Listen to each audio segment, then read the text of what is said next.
Third-party measurement is really important because it is honest. If you look at the marketing ecosystem today, the way this currently works is you have a really brilliant creative agency that's working with the brand. The creative is created, then the brand pays their agency, their media agency, to start distributing that creative across different channels. And the main problem is that the majority of that data collection actually happens at the level of the distribution channel. So essentially, in other words, that means that if you're, let's say, what's a big brand in Germany? Volkswagen. And you want to push, let's say, a creative piece of advertising across 10 different distribution channels, including the New York Times and maybe Facebook and maybe BuzzFeed.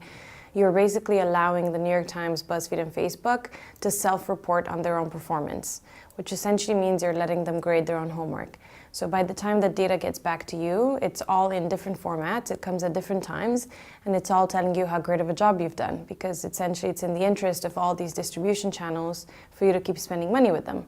So I think a really fundamental way we could change it is for brands to ask third-party independent data collectors to measure and police all distribution channels for them. Third-party measurement is really important because it is honest. It's not just anyone who can call themselves a third party, because the majority of the data companies out there today are monetizing from all sides of the table. So if you're a data company like Knotch and 80% of our revenue comes from distribution channels, and now I turn around to a brand and say, I will measure your distribution channels and tell you when they're not doing well, obviously your incentive structure is not to do that. So I actually think brands should be really careful with who they work with and who they trust to give them an actual assessment of what's going on. Let's assume that we're living in this new world, and all of a sudden we have really good data sets that we trust, that are transparent, that are sourced the right way. I think once you have that, it's really important for a brand to understand that owning this data for themselves is really key to them becoming a digital-first brand, which seems to be every brand's obsession now. Everyone I talk to, at least in New York, says, I want to go direct with my audience, right? And I think a lot of them are creating content to achieve that direct connection.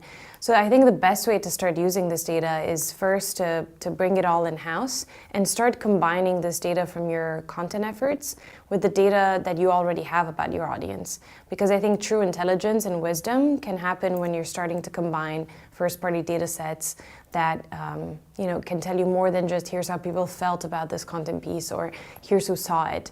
You can start looking at, in the example of Volkswagen, here's who bought a car, here's where they are, here's their demographic data, and here's how they responded to this new advertising that's aimed at changing their perception of our brand. And so I think that having that full holistic picture of a human and of an audience is really important. I think the most important takeaway is for brands to understand how important first-party data versus third-party data is.